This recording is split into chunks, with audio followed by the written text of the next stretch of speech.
Encontrem aí o livro de Jó. O meu assunto, como está no boletim, é Deus cura as feridas. Se você nunca foi ferido, se nunca alguém na sua família foi ferido, ou se você acha que nunca será ferido, pode ir embora. Alguém tem a coragem de ir? Todos somos feridos aqui. Ninguém consegue passar por essa vida aqui sem ser ferido, não consegue. O próprio Jesus, o Filho de Deus, ele foi ferido. Todos os seres desse planeta aqui, todos, desde Adão e Eva, até o último a nascer nesse mundo aqui, todos carregamos as marcas das feridas da nossa vida. A grande bênção, amados, é que Deus cura as feridas, amém? Diga louvado seja Deus. E eu vou dizer uma coisa para você ficar aí assim, namorando essa frase, tá bom? Namore essa frase durante o sermão. Namorar também significa ficar perto. Não deixe essa frase ir embora. Se alguém tenta lhe fazer mal, pode ser um homem, uma mulher, um ser humano, pode ser também um anjo do mal. Se alguém tenta lhe fazer mal, saiba que Deus tem bênção dobrada para você. E eu vou comprovar tudo isso que eu estou falando aqui, na palavra. Porque aqui se prega o que mesmo? A palavra de Deus. Às vezes nós fazemos algumas perguntas para as quais nós mesmos não temos respostas. Exemplo de perguntas para as quais não temos respostas. Pode um Deus de amor e misericórdia permitir que pessoas boas sofram? Às vezes não entra na nossa cabeça, né? Como que um Deus de amor, de misericórdia, pode permitir que os justos passem por provações quase que inacabáveis? Existe alguma correlação entre sofrimento e justiça? Eu já falei aqui que esse mundo aqui é muito injusto, que a vida não é justa. Outra pergunta e última. Sempre o sofrimento está ligado a algum pecado da pessoa? Porque às vezes nós dizemos assim: você está sofrendo porque você está em pecado. Pegue o livro de Jó, por favor, eu vou ler um trecho aí do primeiro capítulo e depois eu vou ler um trecho do último capítulo, só isso. No capítulo 1, verso 1, um homem na terra de Uz, provavelmente na Mesopotâmia, ok? Porque os historiadores e comentaristas estudiosos dizem que pode ser em vários lugares, mas provavelmente Mesopotâmia. O seu nome era Jó. Aqui uma descrição de como era esse homem: íntegro, reto, temente a Deus, se desviava do mal. Teve 7 filhos, 2 filhas, 3 filhas, 7 filhos e 3 filhas. 7.000 ovelhas, 3.000 camelos, 500 juntas de bois, 500 jumentas. Muitas pessoas trabalhavam para ele era muito rico. Os seus filhos faziam banquetes. Decorridos os turnos dos banquetes, verso 5, ele oferecia sacrifícios pelos filhos. Verso 6, num dia em que os filhos de Deus vieram a sentar-se perante o Senhor, o Deus do universo, veio também Satanás entre eles, e 7, perguntou o Senhor a Satanás: de onde vens? Satanás respondeu ao Senhor: de rodear a terra e passear por ela. Perguntou o Senhor a Satanás: observaste o meu servo Jó? Porque ninguém há na terra semelhante a ele, homem íntegro, reto, temente a Deus e que se desvia do mal. Então respondeu Satanás: porventura Jó serve ao Senhor de balde? É sem razão que ele serve ao Senhor.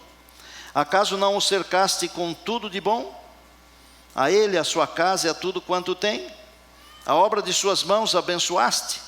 Seus bens se multiplicam, e assim por diante. E o Senhor falou para o Satanás: estende a tua mão sobre ele, toca-lhe em tudo quanto tem, e verás. Satanás disse para Deus: toca sobre ele, e verás se ele não blasfema contra a tua face, o teu nome. E o Senhor disse a Satanás: ele está nas tuas mãos. Satanás saiu da presença do Senhor. Com essa introdução, eu vou criar aqui uma estrutura para você entender. A Bíblia diz que ele era íntegro, reto, temente a Deus, se desviava do mal. No meu conceito, era um homem santo. E no seu? Porque Deus não fica elogiando ninguém. Quantos Deus elogiou em toda a Bíblia? Abraão, amigo de Deus. Davi, homem segundo o coração de Deus. O casamento, que deve ser venerado. Dá para escolher mais uns 4 ou 5, não enche os dedos das duas mãos. Para os santos que irão para a eternidade, também Deus tem um elogio: servo bom e fiel. Não é a função, é o servo, é o trabalho. Jó, Deus elogiou: íntegro, reto, temente a Deus, se desvia do mal. Satanás foi para uma reunião, para entender. Dá para imaginar aqui, Deus tem um monte de mundos criados por aí que nós nem sabemos. Provavelmente em cada um desses mundos, Deus tem alguém que cuida para ele, administra para ele, como Adão era o responsável de administrar esse aqui. E Deus falou para ele assim: você vai ter domínio sobre os animais, sobre os peixes, sobre as aves, sobre as 3 dimensões do nosso planeta. Mas Adão perdeu o domínio, então provavelmente Satanás foi para essa reunião como representante do planeta. Tanto que quando Deus perguntou: de onde você vem? Ele falou assim: da terra, de rodear, de passear por ela. Viu lá que eu tenho um servo lá que me serve com integridade, com fidelidade, com tudo? Ele faz isso porque você dá tudo que ele precisa, tudo que ele quer e um pouco mais. É fácil servir a Deus quando tudo está bem. Deus falou para Satanás: pode tocar nele, você vai ver que ele é de fibra. O restante do capítulo 1 diz o seguinte: que num dia aconteceram todas as tragédias possíveis. Jó perdeu tudo, mas não perdeu uma coisa: não perdeu a saúde. Aí vem o capítulo 2, e no capítulo 2 a mesma conversa. O inimigo apareceu numa tal reunião.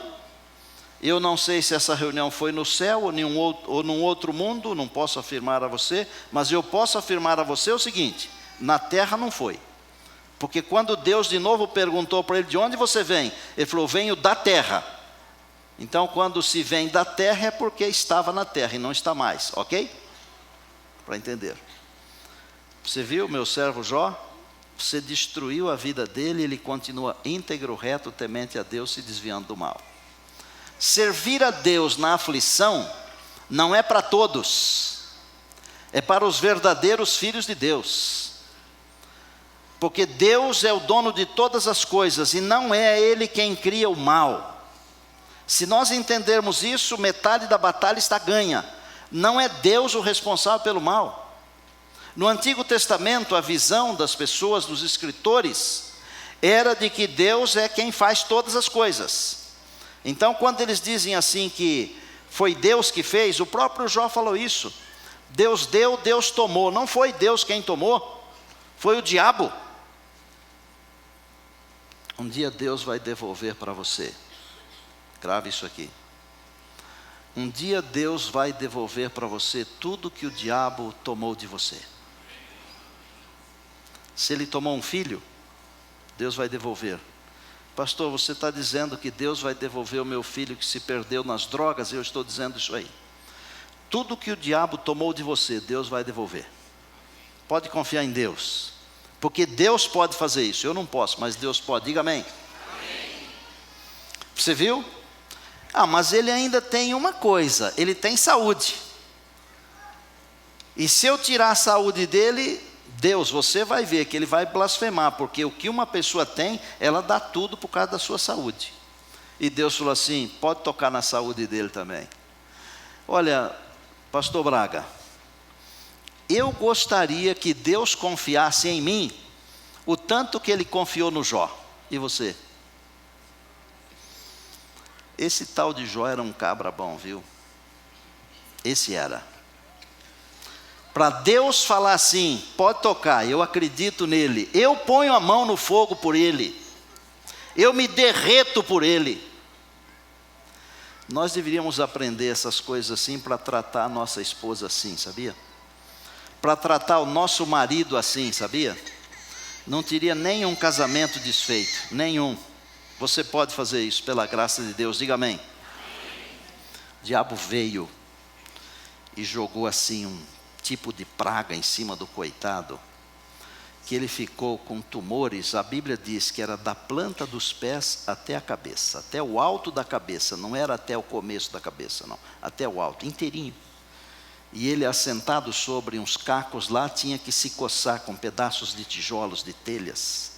Deu arrepio, doutora? Deu, não deu? É assim que o diabo faz com as pessoas. E sabe por que ele faz assim com as pessoas? Porque ele quer fazer com que as pessoas se afastem de Deus, que é a fonte da vida. Eu ouvi um comentarista de futebol falando essa semana, num programa de rádio. E me chamou a atenção não por causa do futebol. Me chamou a atenção porque ele estava falando sobre Deus. E eu vou escrever uma carta para ele, espero que a carta chegue às mãos dele. E ele falou de Deus, e eu até comentei com o Voneu isso. Parecia eu falando sobre Deus. Impressionante, melhor do que eu. E ele falou, num momento, ele falou assim, quando a pessoa vira as costas para Deus, se afasta de Deus, ela vira as costas para a fonte da vida, ela vai na direção da morte. O diabo quer fazer com que você vire as costas para Deus só por uma razão. Porque quando você vira as costas para Deus, você vai na direção da morte. E não é a morte dessa vida aqui não, é a morte eterna. Uma palavra sobre a companheira de Jó. Não a critique, por favor. Ela sofreu tanto quanto ele, as perdas todas, e um pouquinho mais do que ele. Porque além dela perder tudo que ele perdeu, porque ela também perdeu a saúde, ela ficou com depressão profunda, ela ainda perdeu a visibilidade de um companheiro saudável. Ela chegou ao ponto de dizer assim, amaldiçoa Deus, morra, acaba com o sofrimento. Para algumas pessoas, dá a impressão que a morte é o fim e melhora tudo. A morte não melhora. E se você está enfrentando um problema, não pense que a morte vai resolver o problema. Não vai. Não vai. Os problemas continuam para sempre, você morrendo ou não. Viva. Viva com Jesus, porque Ele cura as feridas.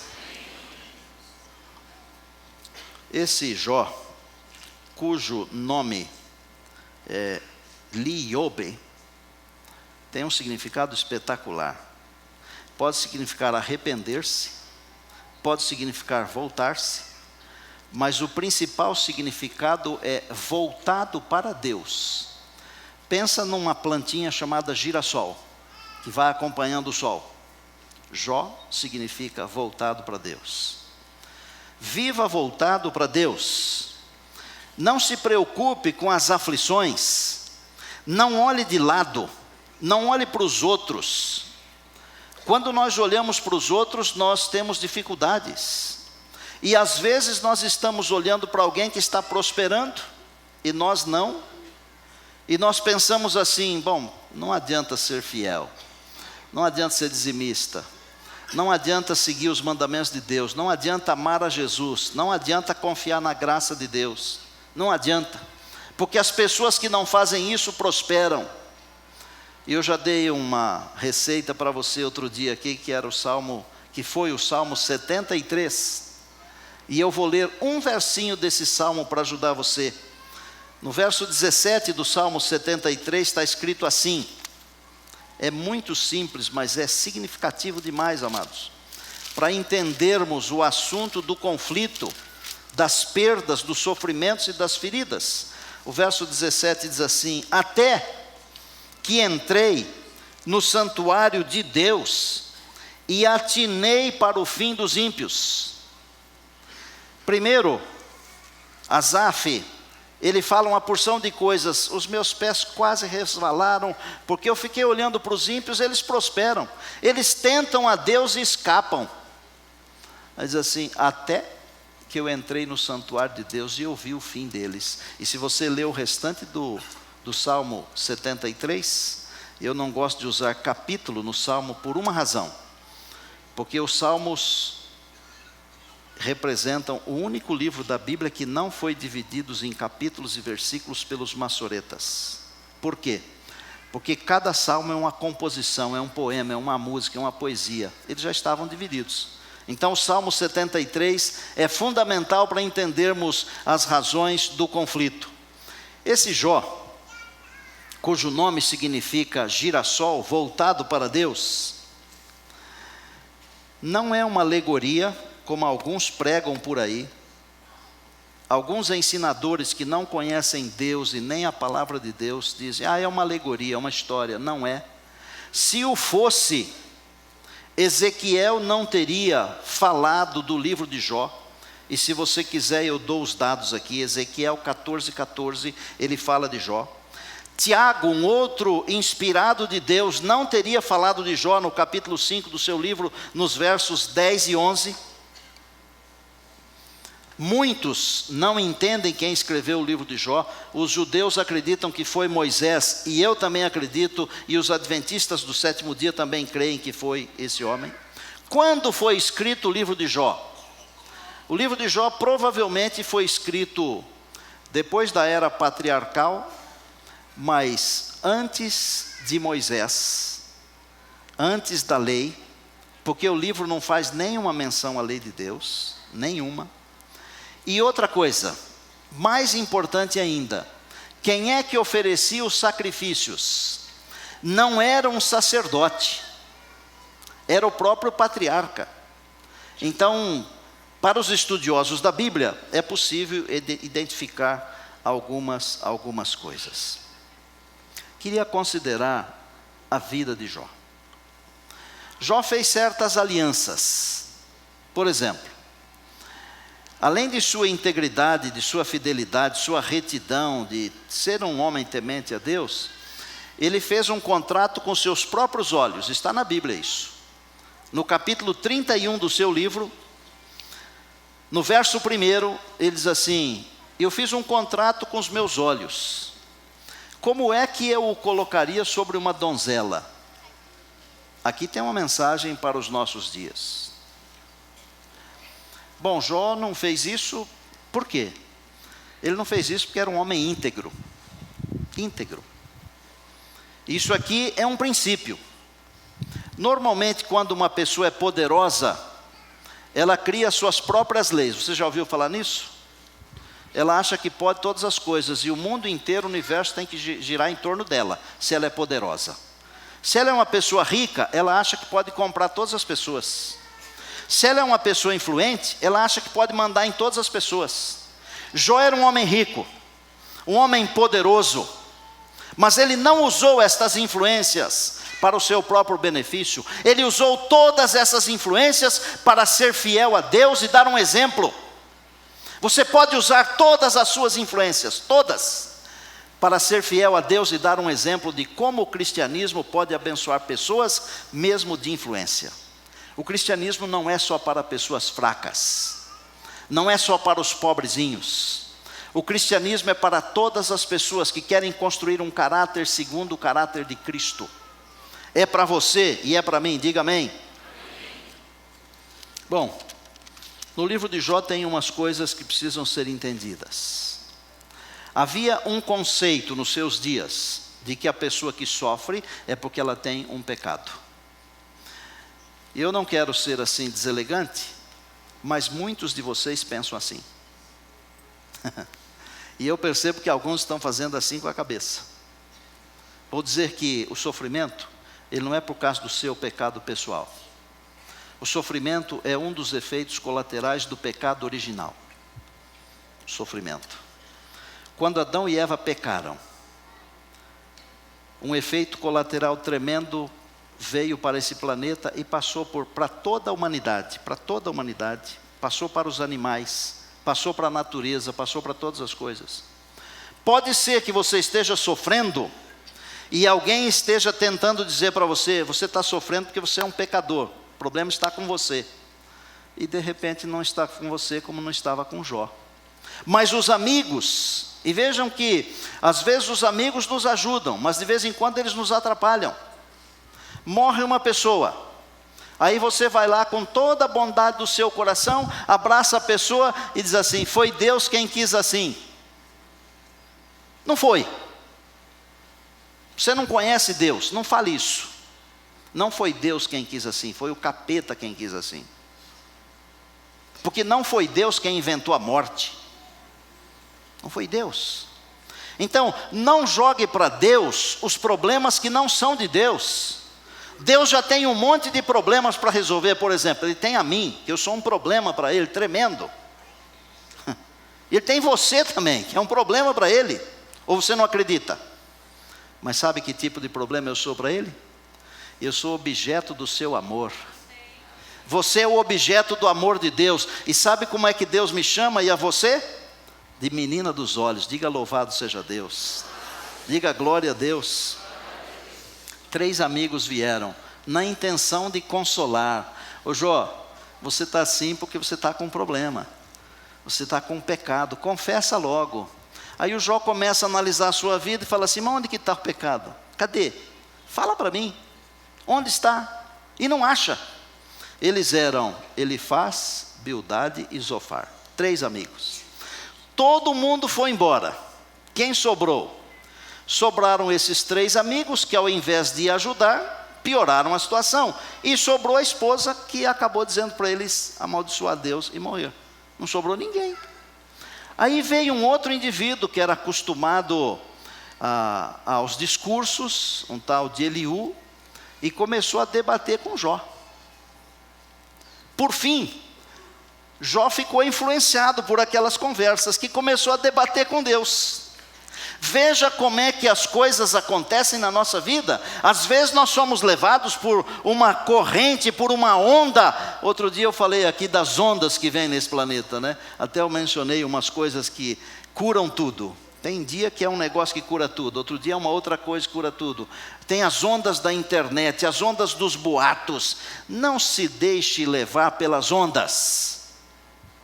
Confie no Senhor, porque o nosso Deus é um castelo forte. O nosso Deus é uma rocha. A palavra diz, Deus é o nosso refúgio e fortaleza, socorro bem presente nas tribulações. O livro de Jó é o livro que contém as mais lindas declarações de astronomia, em toda a Bíblia, pode procurar. Ele fala de coisas esplendorosas que nós nem entendemos direito. Bom, vamos fechar. Fim da história, vá lá para o capítulo 42. Só queria, antes de chegar no 42, registrar a fé desse homem, quando no capítulo 19, no pior momento da vida, nos versos 25 a 27, ele gritou, vocês todos estão contra mim. Agora, antes de dizer o que ele disse, você tem que entender o seguinte. Hoje nós olhamos para trás para ver a história de Jó, lá para trás. Jó não sabia que ele estava sendo o alvo do grande conflito. Hoje nós sabemos. Nós sabemos coisas hoje que ele não sabia nos seus dias. E é muito fácil nós contarmos a história, o difícil é vivermos a história.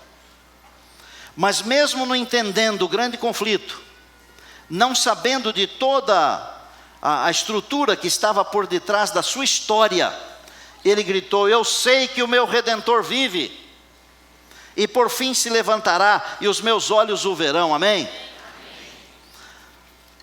Eu prometi que Deus, quando alguém tenta nos prejudicar, Ele nos dá bênção dobrada. Você escutou eu falar isso?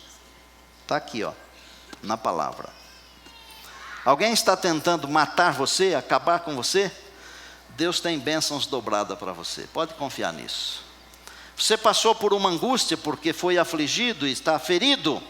Deus tem bênçãos dobradas para você. Está na palavra. No capítulo 42 eu leio a partir do verso de número 10. Mudou o Senhor a sorte de Jó, quando este orava pelos seus amigos.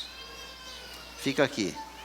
Mudou o Senhor a sorte de Jó, quando este orava por seus amigos. Antes do verso 10, Deus conversou com aqueles amigos que foram lá discutir com o amigo Jó. E falou para eles o seguinte: vocês estão errados a respeito do meu caráter. Vão lá que Jó tem uma coisa para ensinar para vocês. Ele vai oferecer sacrifício por vocês. Ele vai orar por vocês. E eu vou perdoar vocês por causa da oração dele. Que tal? Mudou o Senhor a sorte de Jó enquanto ele orava pelos amigos. O que diz o resto do verso 10? E o Senhor deu-lhe o dobro de tudo quanto possuía antes. 11. Vieram a ele todos os seus irmãos. Por que vieram a ele? Porque tinham ido embora. Jó, de alguma maneira, é uma espécie de Cristo. Gravou? Todos foram embora. Mas no momento em que Deus o abençoou, voltaram todos. O que fizeram? Os irmãos, as irmãs, os que antes o conheceram, comeram com ele em sua casa, se condoeram dele, o consolaram de todo o mal, olha, que o Senhor lhe havia feito. É a visão do Antigo Testamento, ok? E cada um lhe deu dinheiro e um anel de ouro. Abençoou o último estado de Jó mais do que o primeiro. Lembram que eu li que ele teve 7.000 ovelhas? Aqui a Bíblia diz 14. Tinha 3.000 camelos, aqui a Bíblia diz 6.000. 500 juntas de bois, aqui a Bíblia diz 1.000. 500 jumentas, a Bíblia diz 1.000 jumentas. Também teve outros 7 filhos e 3 filhas. Aí dá até o nome das 3 meninas. E olha que coisa. 15. Em toda aquela terra não se acharam mulheres tão formosas como as filhas de Jó. Seu pai lhes deu herança entre seus irmãos. Como pode um indivíduo que teve, vou chamar de câncer, que teve tumores da planta dos pés até o alto da cabeça, com uma mulher que ficou com depressão profunda, que já não eram mais meninos de 18 anos, quando os hormônios estão pululando, como pode um homem desse, com uma mulher dessa, ter as 3 meninas, além dos filhos, que não fala sobre a beleza deles, as 3 meninas de todo o Oriente, mais lindas, as 3 mais lindas de todo o Oriente. Só quem pode fazer isso é alguém que pode dar bênção dobrada para quem é perseguido e provado. Só Deus pode fazer isso, amém? Eu quero confiar a você o meu coração agora. E pedir a você que confie nesse Deus, porque Ele tem bênçãos dobradas para você. Não se esqueça disso. As bênçãos de Deus, elas estão todas disponíveis para aqueles que confiam plenamente no Senhor. Tudo termina bem para quem confia plenamente no Senhor. Se alguma coisa ainda não está bem, é porque ainda não terminou. Amados, nós estamos dentro de um campo. Eu não sei se é de futebol, se é de golfe, ou do que é, mas é um campo. Nós estamos produzindo um espetáculo. Deus é muito mais do que o nosso técnico. Ele é o nosso Salvador. Ele é aquele que joga conosco. E nesse campo de batalha, existem os perdedores e os vencedores. Sabe quem são os perdedores? São aqueles que deixam de confiar implicitamente em Deus. Não são os melhores, não são os mais bem preparados, não são os mais inteligentes, não são os que têm técnica, não são os que têm logística, não são. Os vencedores são aqueles que em todas as coisas confiam plenamente no Senhor Deus. mudou a sorte. Sorte na Bíblia significa bênção. Sorte na Bíblia significa bênção dobrada. Deus tem bênçãos dobradas para aqueles que lhe são fiéis. Final do capítulo 42 e, portanto, o final do livro diz assim: depois disto, viveu Jó mais 140 anos. Viu os filhos, os netos, os bisnetos, e a Bíblia diz, até a 4ª geração. Alguém que estava completamente abandonado, mas que Deus o escolheu. Ele é de alguém e não está perdido, porque está no melhor lugar possível, a igreja. Vamos mostrar aqui para ver quem que é o pai e quem é a mãe. Jó serve de exemplo para nós. Quer que eu leve para casa ou vai vir buscar? Jó é o maior exemplo que nós podemos ter de alguém que serviu ao Senhor, que confiou no Senhor, assim como esse garoto veio aqui à frente, eu o peguei no colo, ele não chorou, não reclamou, ele confiou que eu não faria mal para ele. É assim que nós temos que confiar. Vai com a tua mãe. Eu quero terminar esse sermão aqui, trazendo aqui à frente uma família. Queria que trouxessem aqui a pequena Alice. Vou pedir que os pais venham aqui, a Liana, o César. O Júlio César pode vir aqui também. Pedir que os avós venham aqui.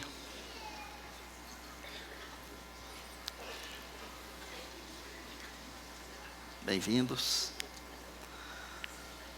Bisavô também pode vir, tio, quem tiver aí da família pode vir aqui à frente. Os familiares.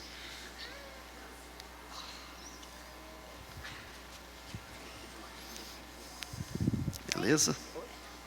Bem? Tudo bem, e você? Eu queria ver o batistério. Ah, você queria ver o batistério? Sim. Tá bom, depois o vovô Levi vai te levar lá, como ele faz sempre. Venham aqui. Há muitas coisas que podem significar riqueza, mas nada representa tão bem a riqueza como uma família. E quando é uma família bem ordenada, bem orientada nos caminhos de Deus, então dispensa qualquer comentário. Hoje nós vamos fazer aqui a dedicação da Alice.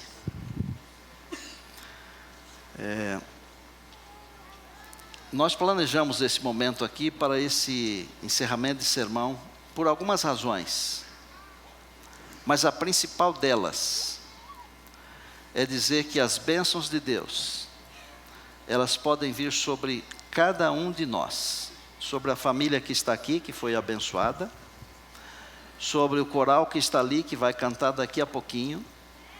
Sobre mim, sobre você.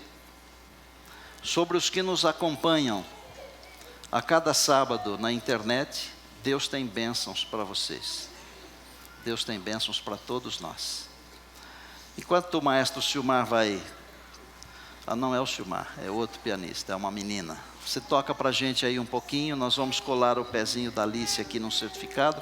Vou pedir que os meus companheiros de trabalho, pastor Mauro e pastor Mateus, venham aqui e me ajudem.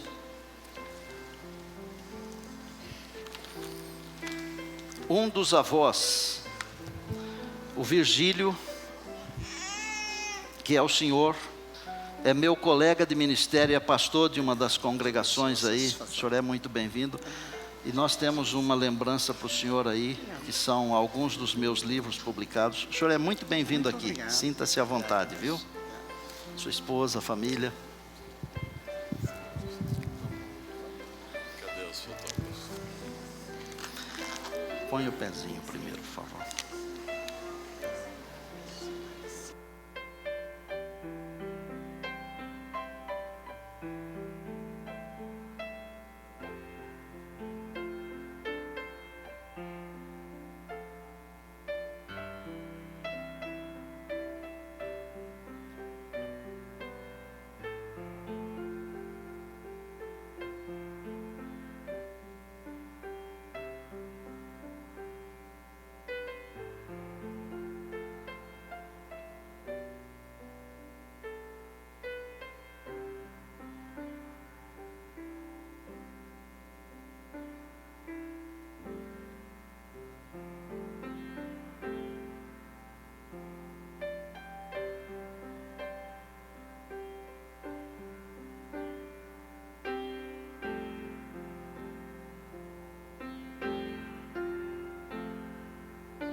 Convidar a você que incline a cabeça. Nós aqui vamos nos ajoelhar. Pastor Mauro, vem bem aqui pertinho. Vem mais para cá, Pastor Mateus.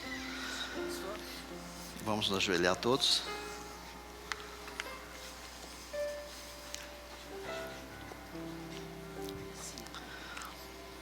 Senhor, agradecemos as bênçãos dobradas.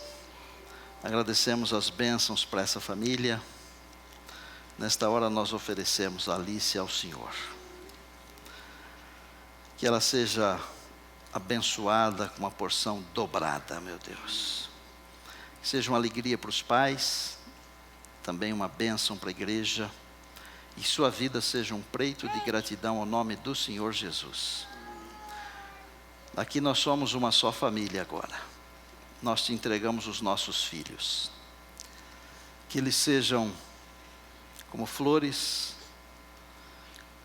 como setas, como bênçãos em nossas mãos e mais do que em nossas mãos, em tuas mãos, para a tua glória, e que no céu nós tenhamos a alegria de conviver com as nossas crianças. Abençoa esta família que está aqui, uma grande família, os pais, também o irmãozinho Júlio César, os avós, bisavós, os tios, os familiares e todos nós.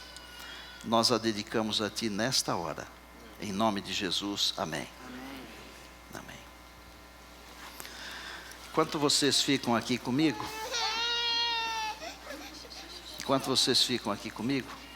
nós vamos ter uma música linda que o coral vai cantar. E eu queria fazer um chamado para a minha igreja agora, enquanto isso. Deus tem bênçãos dobradas para você. Pode confiar nisso. Se em algum momento você se sentiu ferido e por alguma razão esta ferida ainda não está cicatrizada, vou falar de novo para ficar muito claro. Se em algum momento você se sentiu ferido e esta ferida ainda não está completamente cicatrizada, eu quero chamar você aqui à frente durante a música do coral. E nós vamos terminar o sermão com uma prece. Mas só venha se você foi ferido e a ferida ainda dói, não está completamente curada. Deus tem a cura para você hoje.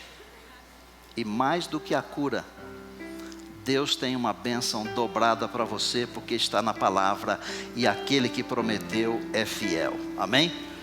Não tenha receio de vir, porque Deus tem bênçãos para você.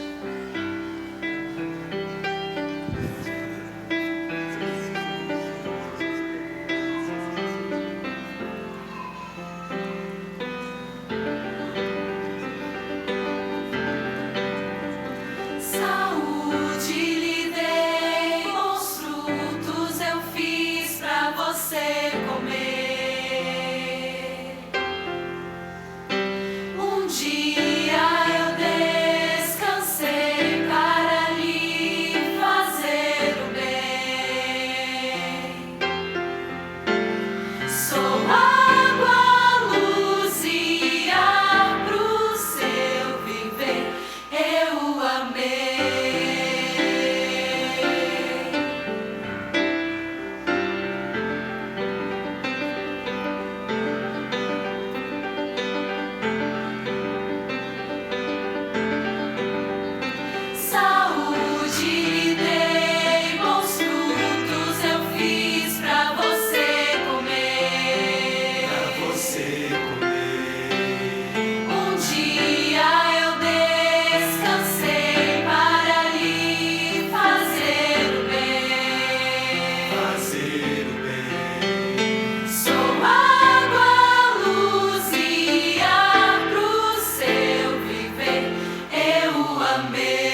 formei, eu criei, eu separei, simplesmente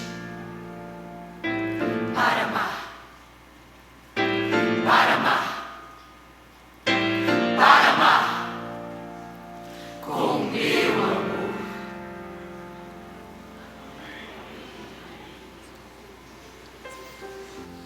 Obrigado ao jovem coral. Quando Deus falou isso para Jeremias, está no capítulo 1 e no verso 5. Ele falou assim: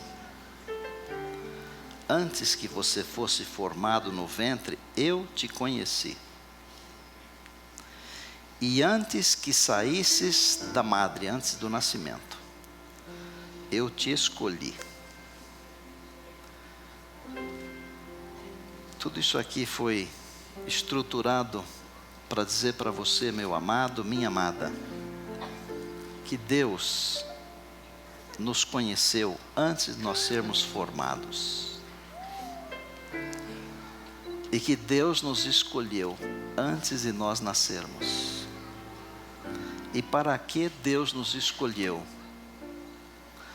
Deus nos escolheu para nos amar.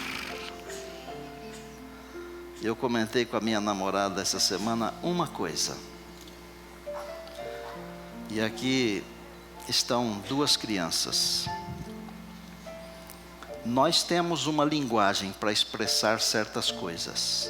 Por exemplo, quando nós nos machucamos, nós chamamos de ferimento, de machucado, e tem um monte de outros adjetivos. Tem uma imensidão. Mas às vezes a criança, ela não sabe falar essas palavras. E lá em casa nós temos a Olivia e o Dudu. E a Olivia, que é muito esperta, ela vive se encostando nos móveis da casa e às vezes machuca. Ela chama o ferimento de bubu. O que é que nós fazemos? O pai, a mãe, o avô, a avó, a família. O que é que nós fazemos? Nós começamos a chamar o ferimento de bubu para ela. Sabe o que Deus faz conosco? Deus tem a sua linguagem para as coisas, mas nós temos a nossa, porque para Deus nós somos eternas crianças. Deus começa a falar na nossa linguagem para poder se comunicar conosco, para que nós entendamos que Ele nos ama. E Ele tem bênçãos dobradas para nós, amados. Senhor, louvado seja o Teu nome. Obrigado porque o Senhor está curando as nossas feridas. E também o Senhor tem bênçãos dobradas. O inimigo tenta nos destruir de todas as maneiras. Tenta fazer com que viremos as costas para Deus, que é vida, e caminhemos na direção da morte. Mas o Senhor nos ama tanto que o Senhor começa a falar a nossa linguagem para que nós entendamos a comunicação. Aqui está a tua igreja, o teu povo, o coral, a família que trouxe Alice, os irmãos, as irmãs, os que se manifestaram e tantos outros que não se manifestaram, mas têm um pedido no coração. E humildemente agora eu peço que o Senhor me lave outra vez no sangue do Cordeiro de Deus. Que o Senhor me batize com o Espírito Santo outra vez. E eu te imploro então, batizado e lavado, cura as feridas do teu povo, meu Deus. E vai conosco. E segura a nossa mão até o dia quando adentraremos por uma das 12 portas da Nova Jerusalém. Nós oramos agradecidos em Cristo, nosso Salvador e Senhor. Amém.